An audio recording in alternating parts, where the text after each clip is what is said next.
we? Well, welcome back. Morning, Julian. Morning, James. James, we're not live yet. Yeah, we are live. According to my Facebook, we're not. Oh, we are live. I can see we are live. Yep. It's just a bit delayed. That's all. Don't worry. Now all this talk is on the show. So, good one. Oh, good. Okay. Good morning, ladies and gentlemen. Hi, everybody. Morning.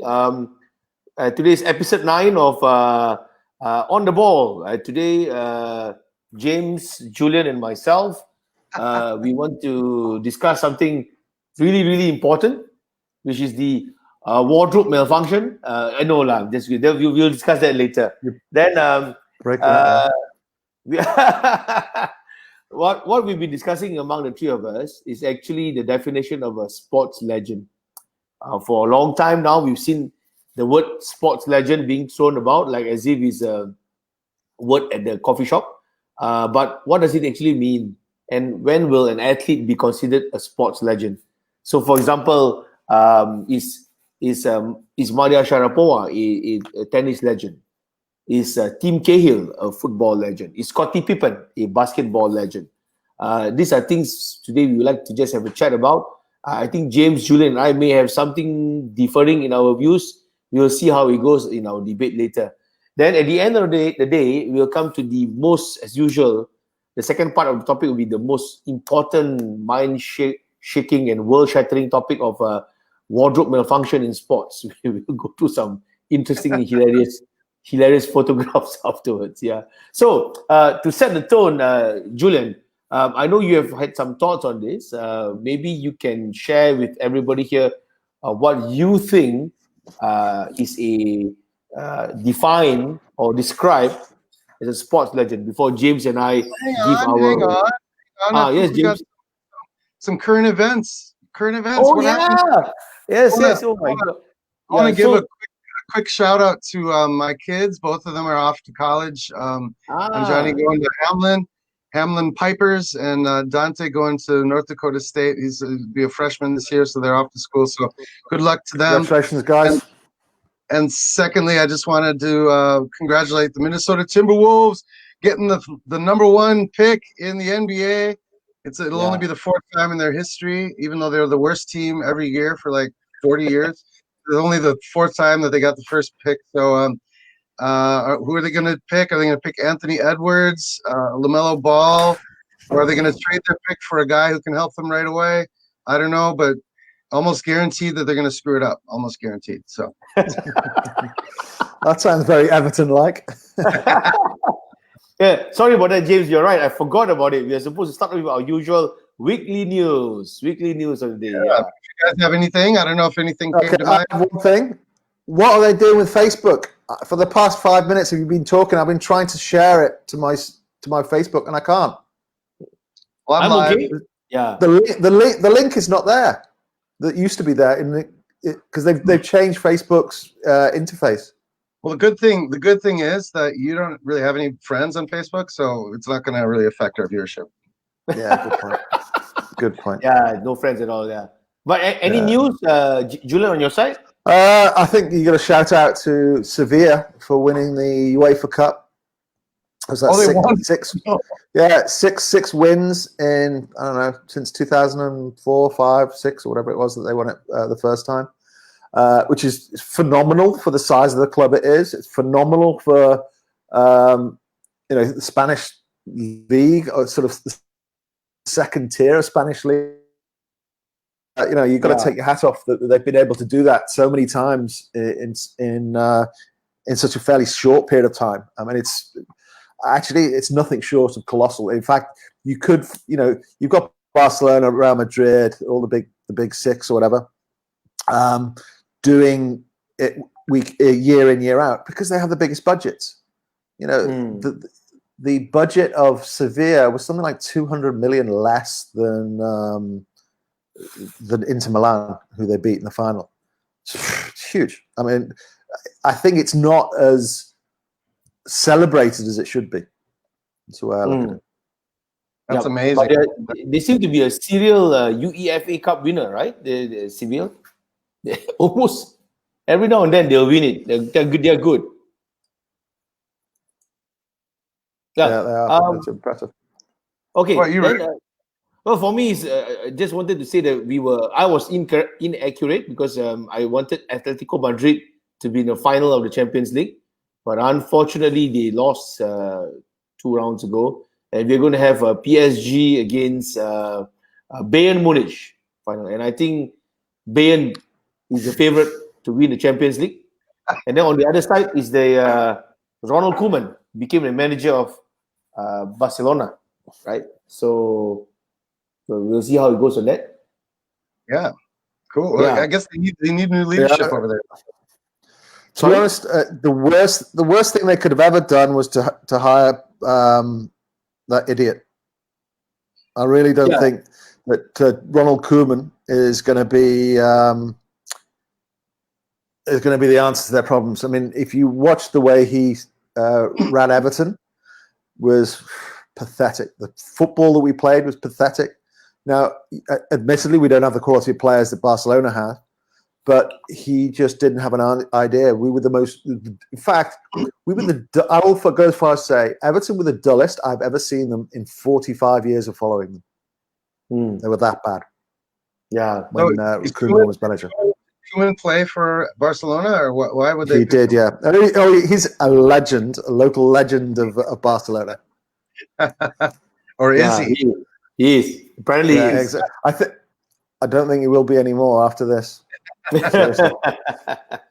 Yeah, but he very strange. Ronald Koeman at Everton. During the summer break, the first season he did okay. We finished 7th, not too bad.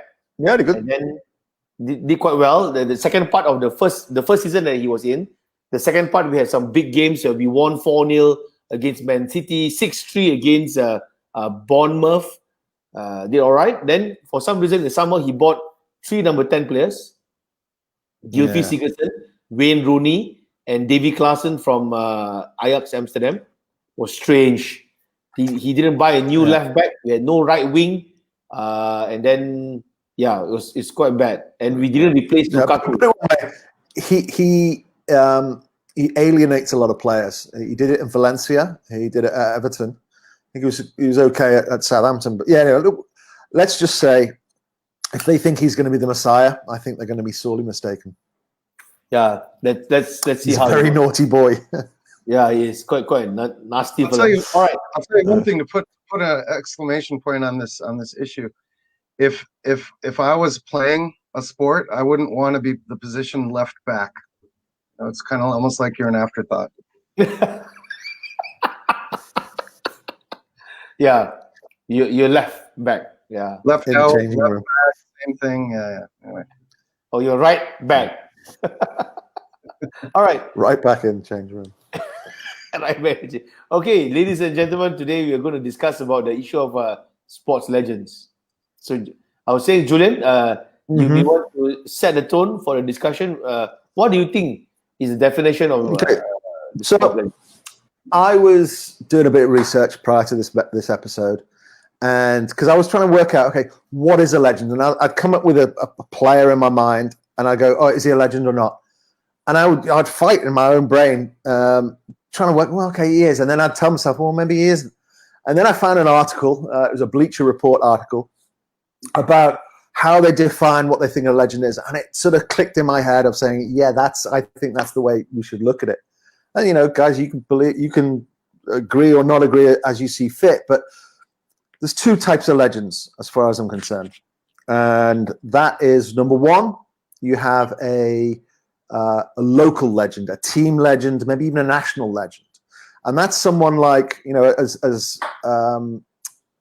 as Rick said earlier on in our conversation, is Tim Cahill a legend? Is Robbie Fowler a legend? Is Michael Owen a legend? Or is I don't know, who famous basketball player is a legend? And often there are legends for that team or legend for that country. For example, Tim Cahill, as you were just talking about, the footballer, he's a legend at Everton, but he's not a legend outside of Everton at the end of the day, or outside of Australia. He's a legend in Australia, obviously, as well. The real legends, what I'd like to think we should call legends, are the ones that are transcend the sport. They're the ones that are the best in stats, the best in the number of championships, and they transcend their sport because they've done things and they can do things and they can change the game the way that no one else has done. So, for example, if you look at Michael Jordan, I think there's going to be no one on the planet that tells me that Michael Jordan is not a legend. No one. I'd be absolutely stunned, and I'd love to hear the argument for someone to tell me that Michael Jordan is not a legend. All right. But you look at Wilt Chamberlain. He had better stats than Michael Jordan. But does everyone say that the greatest player of all time to play the game of basketball is Wilt Chamberlain? Generally, not the case, I believe. So it's there was lots of different areas above just stats. So you've got to look at various indicators, as I say, the stats, the number of championships, and also how influential their presence was in a particular sport. So that's the way I looked at it. So you had local legends and you had sporting legends. That's the way my definition. I don't know what you guys think about that. Yeah, I totally agree. And I think that same article talked about how the title legend has devolved and it's become overused, because we just call 100%. Oh, what a legend! Like we just talk about every player. If he scores a great goal or makes a great move, he's a legend. But I think it takes a lot. Drives me nuts, to be honest. That drives me nuts. Yeah, it takes a lot more than just one good season or one good play or one good game to become a legend. I think that's another thing, is that consistency. They've done it from the very first time they started playing to the time they retire. It's that consistency. You can be a legend for 2 seasons. You can be a legend for 3 seasons. But the real legends are the ones that do it for their whole career. Yeah. In my opinion. So what kind of statistics? What kind of things? I mean, obviously titles, but what other types of elements makes someone a legend instead of just a really good player? I would add to say that the connectivity between the athlete and the supporters, not just team athlete, but individual athletes. So let's take like squash, badminton, and tennis. Like Dato' Lee Chong Wei is clearly a legend in Malaysia, and he connects with the fans. The way he speaks, he's so down to earth when he's being interviewed. He's a great family man. He's always with the family, so you can see the Malaysian fans across. That's a good point. Yeah, I like that. But in the definition I was using before, I would only put him as a local legend. Yeah, that's true. I agree. So I also I guess you're right. I mean, he never won the gold medal at the Olympics. Yep, he did. Did he win world championships? Yeah. Hang on. No, I don't think so. He won. I think he did. He won the Malaysian Open many times. He was number 1 for a long time. Number one for a long time, yeah. And of course, he won the Commonwealth Games. Every Malaysian badminton player will win the Commonwealth Games. But I think even in the Asian Games, Chong Wei went all the way. I can't recall whether he won a gold. I stand corrected. But that's an example. I think you're right in terms of those top so championships. He never did that. On that logic, okay, so who do we say in badminton? If we're just talking about that right now, right? In badminton, who is bigger than the national? Like Taufik was a legend in Indonesia. No 2 ways about it. Won a gold medal. I think won world championships as well. Yep. Would we put him as legend of the sport? Absolutely. Yes, absolutely. Yeah. To be honest, I would. Before Lendl, it was Taufik, that everyone, even Chong Wei, looked up to Taufik back then. And I think players like Suzy Susanti or Zhang Ning from Suzy, without a doubt.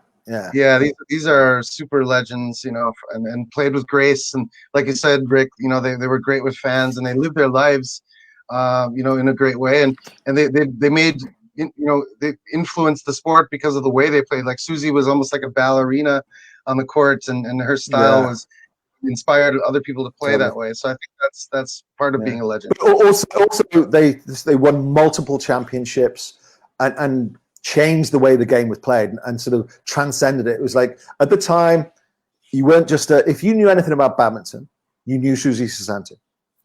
Susie Susanto, because it was one of those. She was one of those players that just won constantly over and over. The way that Serena Williams has done, the way that what she called Nicole David did in squash. These people that just they win almost every time, every tournament that they enter. Yeah, and I think guys like Kareem Abdul-Jabbar from the Los Angeles Lakers. He won all the titles. He's the scoring leader still in the NBA, and the fact that he had that sky hook. I mean, it seems like an easy shot, right? If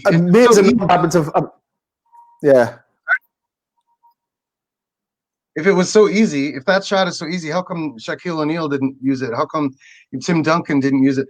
To me, he did things that no one else did, and I think that's what makes a legend. That's a real legend. Yeah, I agree. I knew nothing about basketball when I was a kid, but I knew about Kareem. Yeah, there's people who don't know anything about sports. They know who Tiger Woods is, and they know this transcends. Yeah. I'll tell you what. I agree. I showed last week a video of a Boston Red Sox player who let the ball go between his legs. It was one of those kind of unlucky moments, but actually it was more of an error, I guess, as you pointed out, Julian. But that guy, should be in the Hall of Fame because of the rest of the things he did in his career, but he's not yet. And I think a lot of people think when they're voting for him to be in the Hall of Fame, they think about that screw up that he made, really. A few of the little things that at the big moments, because it's in the big moments. What do you do, right? And those are the times when legends are made, in the big moments. And so I think that kind of, if you screw up in a big moment, if Maradona would not have scored that goal, or, there are things that would have changed your entire way of viewing a player, right? I mean, I think maybe Maradona is not the greatest example, given the fact that whether he did that hand of God or not, everyone would have said he's the greatest player of all time, or one of the greatest players, in the top 3 of greatest players of all time. Yeah, just because he won. In the U.S., we've got we lead the world in many, many things. Not all of them are good, but the good part on this discussion is that we have what we call a Hall of Fame for just about every sport. And they're pretty cool. Those, I like those. And I think in order to get into the Hall of Fame, these kinds of discussions go through the panel of who to pick. And I bet they do. Yeah. If someone gets into the Hall of Fame, that they've been vetted by their peers, they've been vetted by experts. I mean, Jim? I'm not sure I know. What are the criteria to be a Hall of Famer?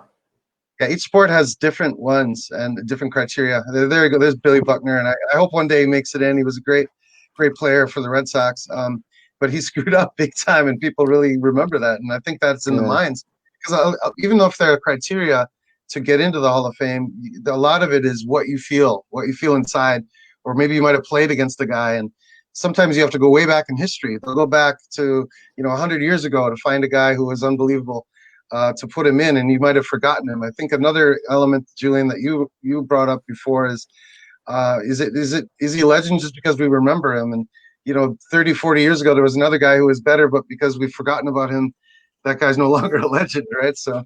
Yeah, hugely. Yeah. I think that's a big issue, funny enough, Jim. Sorry to interrupt you there, Rick, but I think that's an issue. Is top of mind. People say all these athletes that are playing right now or in the very recent past, they're legends, they're legends, they're legends. Well, hang on. There's a guy that, Rod Laver would be a great example. Rod Laver, the tennis player, did things that no one's ever done before or since. And played in an era when it was even more difficult than I guess it would be today. But the point is, when we're talking about legends, they'll talk about Federer, they'll talk about Djokovic, they'll talk about Nadal, they'll talk about even Borg and McEnroe, all these things, and Laver gets left out. And that annoys me, because Laver probably, for what he did, could even be put above all of these players. I call BS. because when we talked about the top players in tennis, he said, "I'm not going to vote for Labour because I never saw him play." I'm so busted. So busted. I remember that. I agree with what you're saying today, though, Julian. I agree with what you're saying today. And I did have him in my top 5, though. You got to remember, I had him in my top 5. It takes a big man to evolve. I appreciate that. That's a good thing. But no, you're totally right. Who is that player from Everton? Like the most prolific goal scorer from 100 years? Dixie D. There you go. These are guys who are legends, right? And he's, as much as I'd like to say he's a legend, he's a local legend. Because you ask anyone outside of Everton supporters, he means nothing to them, generally. Yeah, true. Well, he's probably in the Everton Hall of Fame, if there is such a thing. Oh, well, without doubt. I mean, he'd be probably number 1. Rick, what's your thought on the whole situation? Well, I was going to say that other than looking at legends who win all the time, at the beginning of this chat, I spoke about Scottie Pippen, right? Why I mentioned him is because those days when Chicago Bulls were the Bulls were literally bulldozing their way through annually for the NBA title. All focus was on Michael Jordan, but if you watch every game, it's always Scottie Pippen who set him up, who do the relevant block to give Jordan the extra space. So I personally, while I love Michael Jordan, I have a huge respect for Scottie Pippen, and in my view, people like Pippen, he is a legend. Probably in the eyes of a Bulls fan, I'm not a Bulls fan, but if I'm a Bulls fan, I would love Scottie Pippen. He made. So you would say that he's a legend, a big, like a national legend, not a national, a sporting legend as opposed to a national, local, or team legend. Because he epitomized the role of a supporting player. It is like, in Boston Celtics in the 80s, Danny Ainge was the supporting player for Larry Bird and Kevin Parrish. Then Robert Parrish. Sorry. Then you look at the current team of Stephen Curry at the Golden State Warriors. Everyone looks at Stephen Curry, but look at the players around him. They made him look good. They create space for him. I see. You brought up an interesting point there, Rick. You brought a really interesting point. It's like the players that make the legends the legends. Yeah, almost. Yeah. Supporting player, that they are important, and I think Jordan would always have said he couldn't have done it all without Scottie. That's true, but could Scottie have done it on his own? And to me, I think Jordan could have done it with a lot of different players, whereas I don't think Pippen could have done what Jordan did. So I think there is a differentiation between and a support, like a great supporting player. Jim, you would say that someone like Scottie is a team legend, but he's not so much a sporting legend. Yeah, I agree. I think that's the way it would I don't know enough, to be honest. Yeah. Well, every team, even Maradona had, even though you say he did it by himself. I mean, there were 10 other guys on the pitch. There were people drawing the defense away. Any team sport, unless you're playing an individual sport, you need your teammates to make you the no two ways about it. I mean, that Argentina team in '86.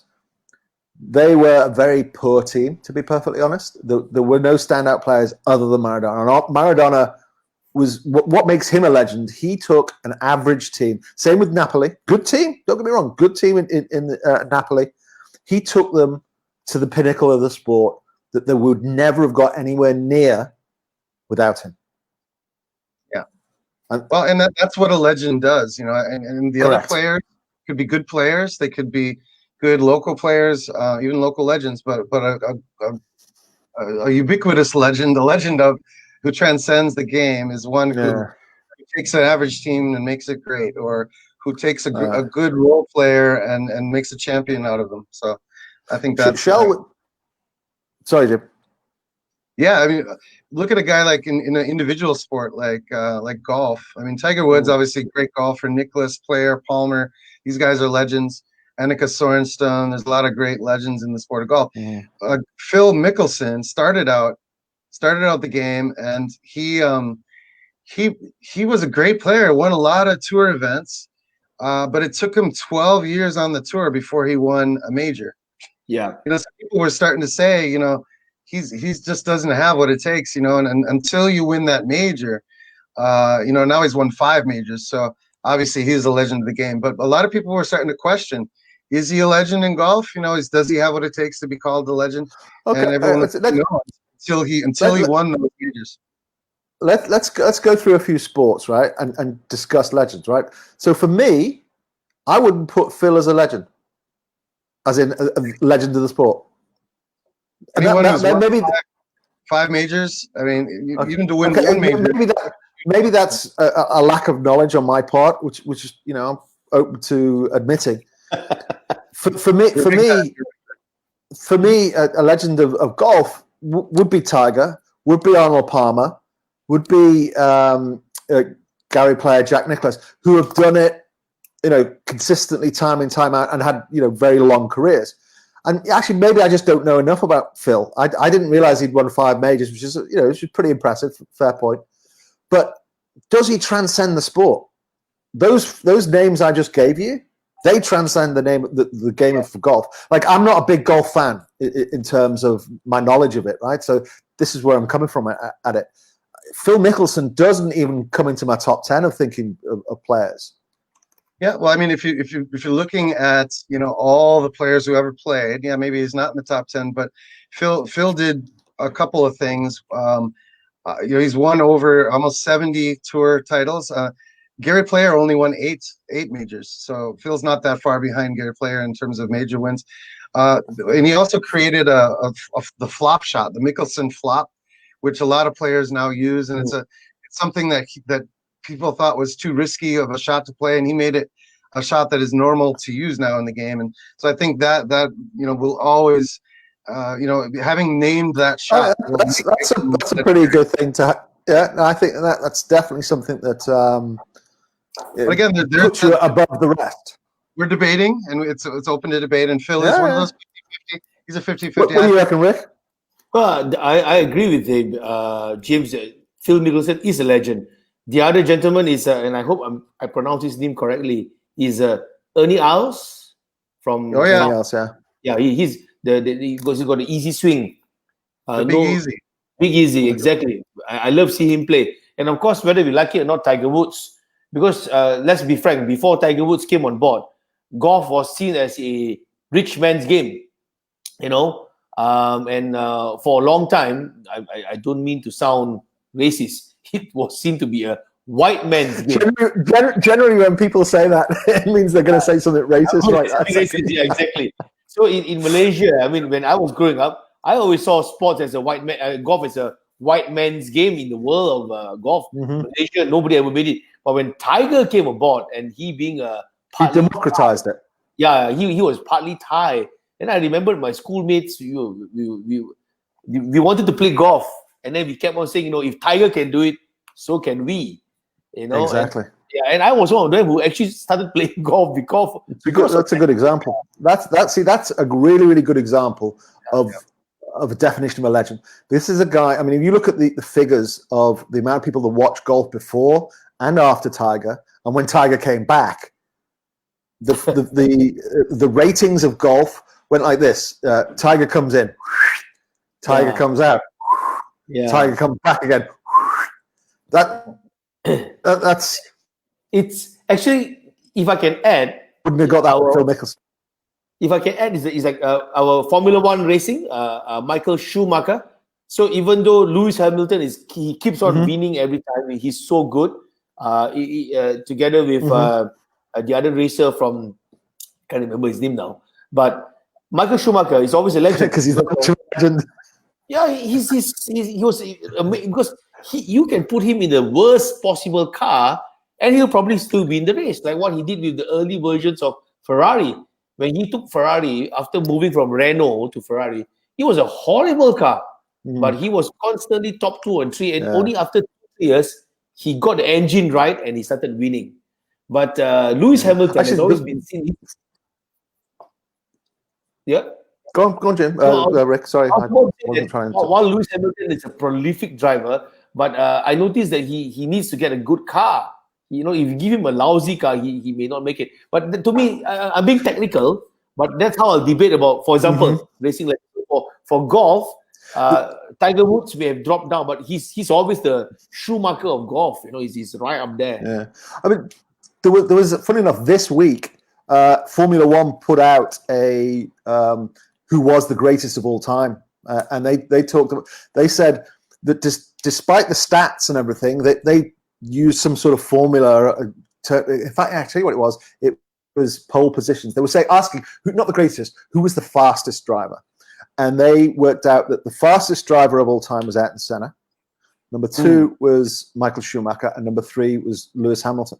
And there were a few others that beat, even 3-4 time, like Vettel, for example. I think he's won it 4 times. He was only down in number 7 or something like that. And other drivers who maybe hadn't won as many titles, in fact, hadn't won any titles, were seen as faster because of their lap times and what have you. But it's actually quite a good. It's quite a good debate of Formula One. People say Lewis Hamilton, right? He's not a legend because he's got the fastest car, and right now, no two ways about it. He has got the fastest car. He wins the titles, but we don't know if you stuck him in a slow car because he's never been in a slow car. It's always been in this fast car, so we don't know. And it doesn't. He doesn't help himself. He's not the most charismatic people, and he sort of he does divide opinion on the type of personality he has. But look, we don't know. We know that Ayrton Senna and Michael Schumacher, for example, could win in doesn't matter what car they were in because they did it. They were really good. What about Jackie Stewart? Lewis has never done it in a slow car, so we don't know. I mean, he still might be able to do it. Yeah, Jackie Stewart is a classic driver. Yeah, Jackie Stewart was the kind of driver you can give him a car with a broken gearbox, and he'll probably still be up there. Jackie Stewart, I've read about him. So he's brilliant. But but yeah, talking about Lewis Hamilton, only won 2 titles. I don't know. To be fair to Lewis Hamilton, while his character may not be the most likable character, but so was Schumacher. He was arrogant, and he was prepared to. Some people say cheat. Bang into another car to win. He'll do anything to win within the rules of the game. So, in terms of likability with the fans, Schumacher created love and hate at the same time. But for some reason, if you look at Lewis Hamilton, he keeps on winning, but no one really look at him as a kind of, I like him. Unless you're English. Sorry? Unless you're English or British. Yeah, that's true. Yeah, generally, we look at him as slightly better than maybe the rest of the world does. Yeah, but yeah, I mean, it's debatable. But the thing is, his record and his stats, they stack up. Yeah, it's phenomenal. Very good records. Yeah, multiple winner with Mercedes-Benz. Blah blah blah. So yeah, let's look at some other sports, right? Let's look at squash. I'd like to throw in something on tennis. Obviously, we've talked about Federer, Sampras, a lot of these big players, but to me, Andre Agassi stands out as a legend, and I'll tell you why. Agassi won 8 Grand Slams. 8 Grand Slams, right? That's a lot. And he won it during an era where he had to play against Boris Becker, Pete Sampras, Roger Federer, Stefan Edberg, Ivan Lendl. So he won 8 Grand Slams against those guys and more. And to me, that it was just stacked. Tennis was stacked with stars and to be able to win 8, him and Sampras both, to be able to win as many titles as they did, because I think we forget how many titles he actually won. And when we were talking about great tennis players, feeling that others were like, well, no, I guess he was thereabouts, but he won 8 Grand Slams when he was playing against all those guys, and to me, I think, him and Sampras, it was the hardest, the most difficult period where there was so much talent to actually win that number. Because Federer has been winning, basically against Nadal most of his career, just Nadal, and maybe Djokovic now, obviously in the later parts, but who else, right? There's not this huge group of guys who can all win. And so I think it's maybe. All right, Jim. I'm not going to disagree with you, but what I am going to ask you, I'm going to throw out Ivan Lendl. Yeah. Okay. So Lendl, would you put him as a legend then? I would, and he had to play also against Becker, against Agassi, against McEnroe. He won eight majors. He won 8 Grand Slams. Yeah, he was number 1 for 270 weeks, which was a record at the time. Yeah, but I think a lot of people already, people don't put Agassi in Lendl's class necessarily, and I think he should. That's what I'm saying. Yeah, but I think for tennis, for the sports of tennis, if you want to define legend, of course, number 1 is Grand Slam. How many Grand Slams you win? Number 2, you also need to see, like as what Julian said, the consistency of the player. And Agassi has always been consistent throughout his career. No, he wasn't though. He had a few dips, didn't he? Yeah, but he was always in the semi-finals and quarterfinals. I think it was due to injury though. He had injuries that held him out, and then he had to come back from those injuries. But he won a gold medal, and look at his style. Look what he brought to the sport. He also transcended sport. Yeah, so from that argument, 100%. He refused to play Wimbledon. He didn't want to wear white. He didn't want to wear white. Right, yeah. I mean, he did transcend the sport in those terms. And actually, when he retired, he transcended the sport with probably the best autobiography I've ever read in my life. Yeah, I agree. Well, the other, of course, to me, the current legend for tennis is my favorite is Rafael Nadal. I like him. He's a epitome of hardworking player who constantly maintain his standard and his style of play, which is so damaging to the body. So yeah, and he connects to the fans. When he takes on a microphone and he speaks, he's like a different person. It really connects with the fans. I totally agree, man. Totally agree. You know what I want to talk about, and I'm going to get it out there if I can, is squash. Because squash, for me, has created 3 of the most dominant legends of all time. Yahinga Khan, Jansha Khan, and Nicole David. Those 3 dominated their sports like very few others have ever dominated their sports. The amount of titles they won during it was like Yahinga, then Jansha, and then the era of Nicole.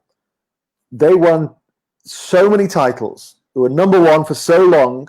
They were unbeaten for so long. Each of them went through huge runs of unbeatenness. Very few players in their sports have ever achieved what those 3 have done. For me, growing up, and I wasn't even a massive squash player, but when you just Google them, guys, if you don't know much about them, you will see how amazing their records are. I'm not saying they're not. I'm not saying they're not legends. They must be legends. But wouldn't that almost make the sport boring? The fact that they are so dominant, the fact that they're so great, the fact that they are a level above everyone, a very good argument. That they worked hard to be there, and that they are legends, absolutely. But it's almost like the Chinese in table tennis, when they win. Totally, mate. Totally. It's not great for the sport necessarily, but it's a testament to how much harder they're working than everyone else around them. That makes them legendary for sure. Yeah. I mean, that's actually a really good point, Jim. That's a very good point in that this is great, as they are legends, but it makes it. But Bayern Munich in Germany, for Christ's sake, they've won the last 9 titles or whatever the stupid number is. Juventus in Italy, it's boring because of it. So I would totally agree with you there, Jim. Totally agree with you. One thing that legends do though is they hopefully will pull everyone else up. Everyone else is like, holy crap, I've got to work a lot harder now to be at that level. And you look at what Tiger did in golf. People didn't work out in golf. People weren't in great shape in so much in golf, except for Gary Player maybe. True. But after Tiger, then all of a sudden now you look at most golfers, they're athletes now. They're all fit, yeah. David worked harder than anyone else on her fitness, on her strength, on her core. And all of a sudden, all the other players now in the women's squash game had to up their game in order to compete with her and beat her. And so she then has dragged everyone else up into a new era. And I think legends do that, in order for, if you're a good player and you're young and you look up to that legend, you're going to want to beat that guy or that girl. Yeah. And so I think that's another thing that legends do is they move the game forward. All right, guys, let's quickly go through a number of sports and give 2 to 3 legends of it, and we have a quick discussion on each one. Basketball. I'm going to say Will Chamberlain is a legend. He's not the best player of all time, but I think he scored 100 points in a game. He didn't have the chance to the best. Yeah, I think Will Chamberlain Bill Russell. Bill Russell. Yeah. I'll go for Larry Bird for basketball, my all-time favorite. Absolute legend. Absolute legend. Yeah. Pick a sport, Rick. And of course, Michael Jordan, of course. Yeah. I was going to say badminton, but we've discussed badminton. Rugby. Rugby, guys. Who are the legends of rugby? Jonah Lomu. Yeah. I think Lomu is a legend because he based on our definition, he transcends sports. Before that, rugby was just seen as these big guys pushing each other. But then when he came on board, it was Lomu, the rugby player. Definitely. Yeah. Wassile Serevi, rugby sevens. Maybe not the 11-a-side game, but the 7-a-side. Wassile Serevi from Fiji was an absolute legend. I mean, he took the sport to it. Exactly. My event in 2005 in Singapore. He was a legend. It's just at the end of his career. He was a great guy. I saw him 8 times at the Hong Kong Sevens and 8 times in a row, and I'm not joking. The guy was way above everyone else. Way above everyone else. He turned an okay. Go ahead. Go on. I was saying he turned an okay team of Fiji and turned them into world champions. Turned them into sevens champions many times. He was brilliant to watch. Unbelievable to watch. I agree. Actually, a quick shout out to one of the greatest nicknames in sports is John Eels from Australia. He was the captain of Australia for a long time, and his nickname was Nobody. And was like, wow. And the reason his nickname was Nobody, because nobody's perfect.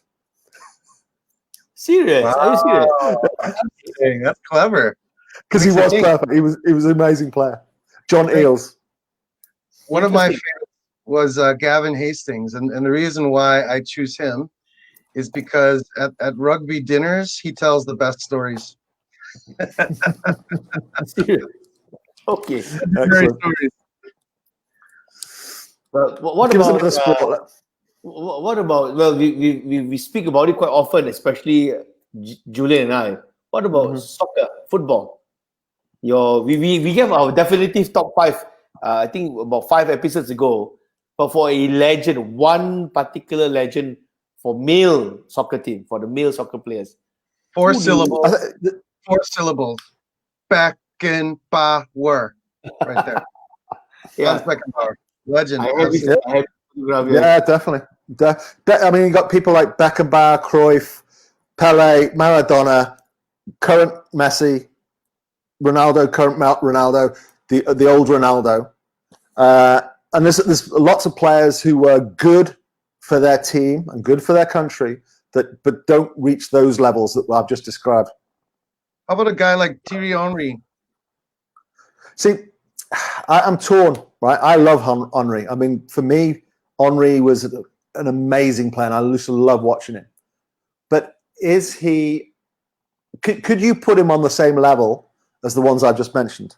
I'm not sure you could. To be fair to Henry, Julian, he won the World Cup in 1980.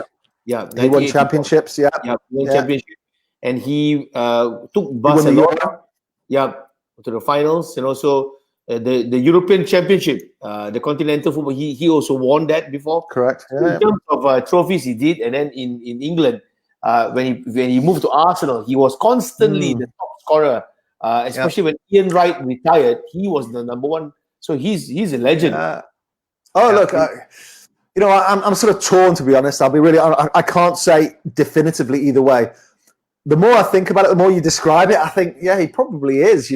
Because he does transcend. Because you ask anyone of that era, Thierry Henry, all of them would have said they would love him on their side. So you know what? I'm gonna make the bold statement. Yeah, I think I agree with you actually on that. I would. My initial thought was no, but actually, the more I think about it, yes. There are some of these players who are kind of 50-50, and you know, you say after you think about it and you look at it, you say no, actually, no, I don't think so. And some you say, yeah, maybe they are. You know, like Agassi, Henry. These are guys kind of on the fence of legend status. Yeah. So quasi legends, almost legends. Yeah. But for me, as an Everton fan, and putting it as what Julian said, local, to me, players like Duncan Ferguson, of course, the legendary team in the mid-80s, Neville Southall and Peter Reid. Those are all legends. They constantly. But again, very local. Very. I mean, you ask a Liverpool fan, he wouldn't agree with any of them. You ask an Arsenal fan, wouldn't agree with any of them. So, like, same with Robbie Fowler at Liverpool. You know, he was known as God. But is he a legend outside of Liverpool? No, not so much. Yeah. All right. Here's a Minnesota local quiz I'm going to give to you guys. Go on. 3 questions, 3 sports. I'm going to name one guy. You guess if it's hockey, football, or baseball. Okay? Go for it. Aaron Broughton, local legend. Aaron Broughton, which sport? Hockey, baseball, or hockey? You're right. Hockey. Broughton, he was one of his name sounds hockey. Yeah. His brother Neil Broughton was on the Miracle team. Okay. Baseball, hockey, or football? Fran Tarkenton. Baseball. Fran Tarkenton was a crazy quarterback for the Minnesota Vikings. He took them to 3 Super Bowls in the 70s. All right. Baseball, hockey, or football? Kirby Puckett. Hockey. He's a black dude who played for the Twins when they won 2. These are legends locally in Minnesota and maybe in America, but nowhere else in the world. I'll tell you that. We have totally failed sports. Yeah, totally failed sports. Stairs that you showed, but anyway, I had to shout out for my locals as you do with Everton. Fair point, mate. Fair point, James. We've got about 15 minutes left, guys. Should we jump into some pictures? Well, before we start this section of the show, when we're discussing what we're going to discuss in each show, we sort of generally throw out some ideas. We agree or not agree. Today, so this week, we had a suggestion from our good friend Mr. Wee, who said sporting wardrobe malfunctions. Straight away, Jim was, let's do that. I have to admit, I did agree. And this is all down to our friend Rick, who spent hours, and I mean hours, looking on the internet for these. Defamatory. But yep. So we have some. Who is this guy? Chris Spring from Canada, who got his uniform for the Olympics and stuck it on, and he was a little portly for it. What sport is he in? Even he doesn't look. He's like a bobsledder. He's a bobsledder. Okay, all right. What about this one? This is what's this dude's name? I can't remember his name now. Oh, hang on. It's Joseph Urban. Joseph Urban, whose knackers came out while he was running, flapping from one side to the other. Knackers, because they're clapping. Everyone is like, "Oh, good, nice knackers." What about this one? I think this one was Aston Villa versus Spurs. Yeah, you got Vertonghen on the floor. I don't know who the Villa player is. Don't know what his name is. I think the Villa player actually doing whatever it takes. Doing whatever it takes to win. Yeah. Yeah. So some interesting malfunction then, and there's one more here. Let me just try and share this screen. Hang on. Hang on, huh? Hang on. Hang on. Legendary. That's a legendary phrase, mate. That is legend. Look at that. Who designed those pants? And they put it on. It's just strange, isn't it? That's not good. I don't think it was a wardrobe malfunction, but it was just strange wardrobe, isn't it? This one.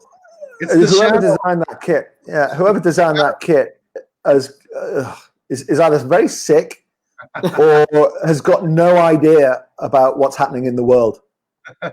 Yeah. It's just bad.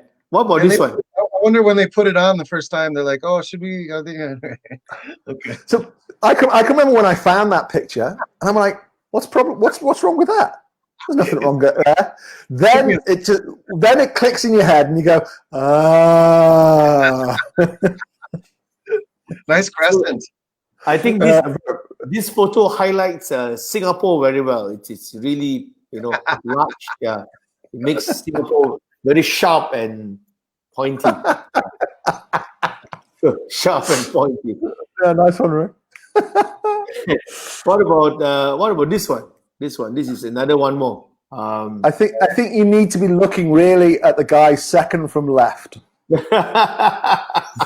Very excited. He's very excited to get his medal. Extremely excited. He's super. Look at the smile on his face. Some unfortunate. Yeah, wonderful. Very unfortunate. Yeah.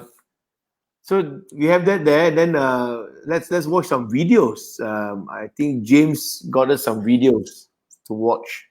I must say it was very easy to find female wardrobe malfunctions for obvious reasons. There are more parts. But James didn't enjoy those. He didn't enjoy those. He had to look for the men.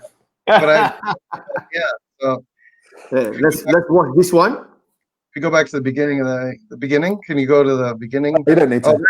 Oh yeah, no, that's a good part right there. Yeah, that's the one, isn't it? Yeah.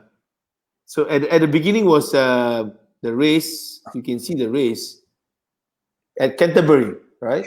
There you go. James was very excited there. He thinks about losing the race, Then there's this one more video by the British athlete. I'll tell you, bobsledding it's a hazard. Those it's uniforms. Hazard. And but once you're in the zone, you just gotta keep on going. There's no stopping. You just gotta. Oh. Oh gosh. I'd rather be the Canadian guy, and it's split before I got into competition rather than splitting. Exactly. They actually finished 7th. They finished 7th even despite that. So fair play to them. Yep, not bad. I'm sure she had a very cold day on the day. Yeah. Cold and windy. Yeah. Exactly. Then the last video we got was a rugby player, courtesy of James again.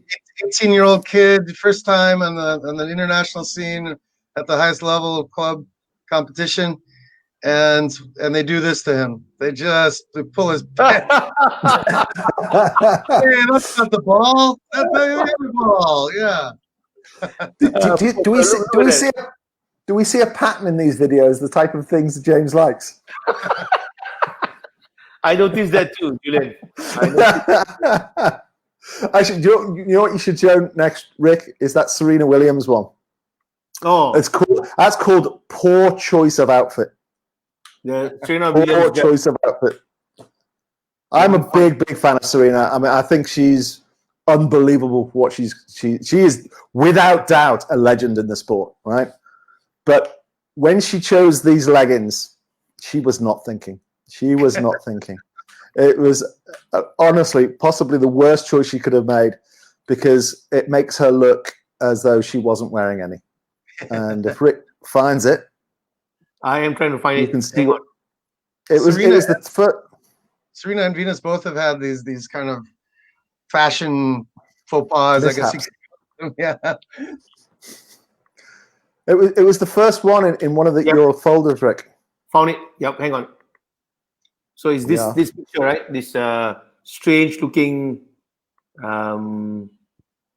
pushing the boundaries of tennis fashion, Serena Williams. Yeah. In fact, in the past she has. Now you can't see it because you've got you need to lose that legends in sport thing. That's Venus. Right. This is Venus, not Serena. Oh, this is Venus. Wrong girl. Hang on. Oh, actually, that works. There you go. That's if you're not right close to the monitor, that looks as though she ain't wearing any pants. That's right. Yeah. Venus had her own line of like tennis fashion and stuff, so she tried to be very fashionable. Yeah. Actually, both of them were pretty trendy. They came up with some good stuff. Yeah. in that time. But yeah, that was not a best choice. Of course, many people don't realize the phrase wardrobe malfunction actually came from a sporting event. When Janet Jackson was performing in the American football Super Bowl halftime with that singer Timberlake. Yes, Timberlake. And for some reason, Timberlake grabbed her upper breast clothing and pulled it. And then everyone was like, what is it to do? So then to explain that, the phrase came up was, it was a wardrobe malfunction. So I think the 18-year-old Rick Wee got very excited at when that happened. I actually did a stuck with him to this day. Yeah, man, it was such a phenomenal moment in my life.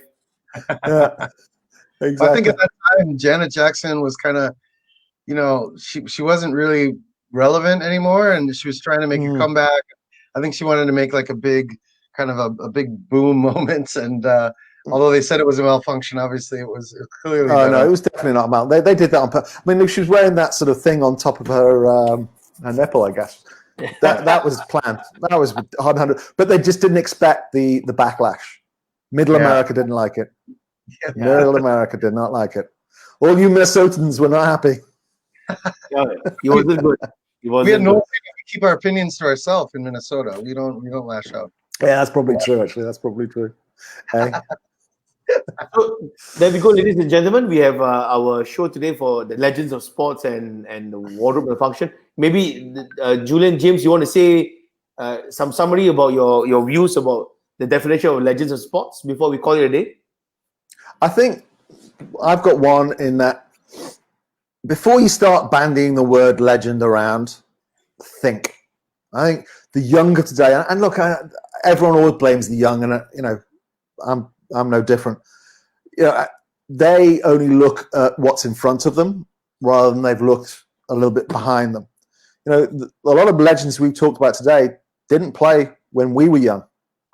But we recognized that they were legends because of what they did.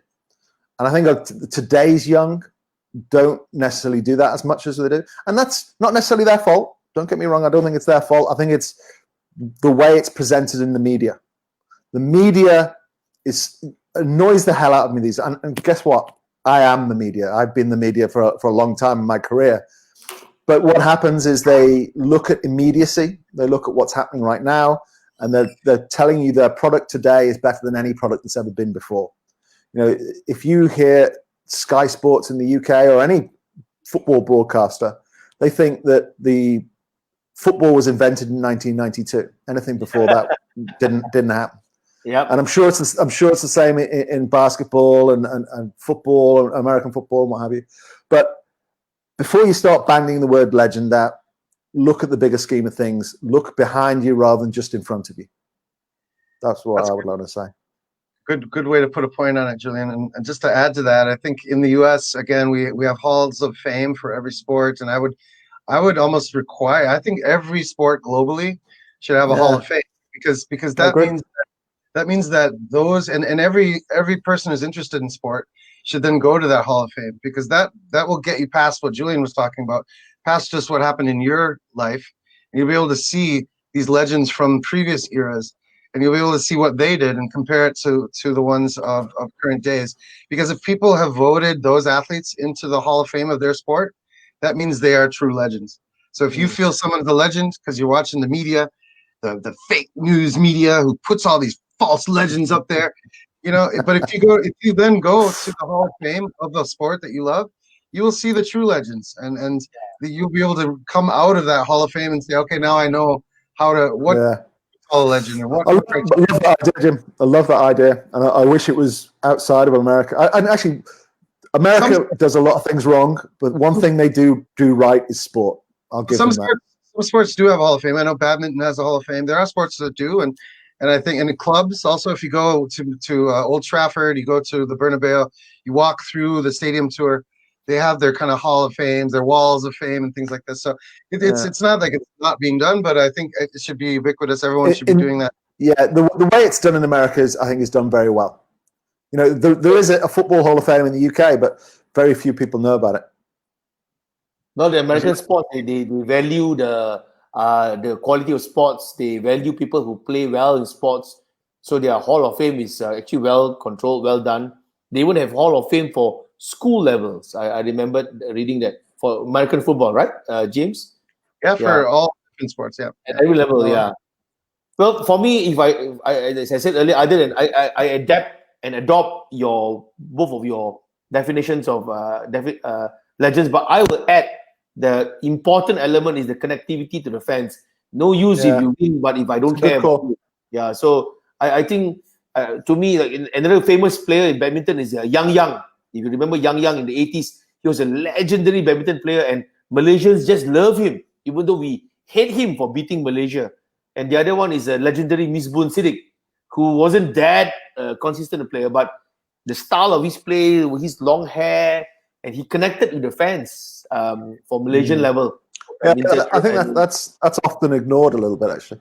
But then you think about some of the major legends of what we talked about. How connected to the fans were they? Yeah, I mean, was Maradona connected? A lot of them are quite connected. I just want to one name that we didn't mention all in the whole entire show, and I'll just leave everyone with this. Muhammad Ali, great example of connection. Absolutely, mate. Probably the legends of sports. Yeah, the legends of sports. The legend of legend. 100%. Yeah, Muhammad Ali. He set a tone for being a legend. Yeah. Definitely. Well, anyway, today was a legendary discussion on a wardrobe malfunctioning day. Actually agreed. What amazed me, we agreed on a lot of things. I was expecting this to be really controversial. Well, we were controversially uncontroversial. Yeah, exactly. So, okay, ladies and gentlemen, we'll be back next week. We'll let you know when we're back. There may be a change of timing next week, or there may be a different personnel doing the show next week. But next week is the last. Yeah, Rick, don't worry, we're not going to get rid of you. So for season 1, next week will be our last episode. Episode 10 will be our last episode for season 1, and then we will need to review on how we're going to move forward for season 2. So, James, anything final words before we call the day? Any shout out to anybody else? No, just want to say thank you for tuning in, and I hope you guys enjoy. And always send your comments. We'll include them in future shows. Yeah, please do. Julian, nothing to add. Nothing to add to that. I was just going to say congratulations to my daughter. She did okay for A levels, and she'll start studying law in a few weeks' time. Congratulations, Ashley. Good on you, love. Take care. Well done.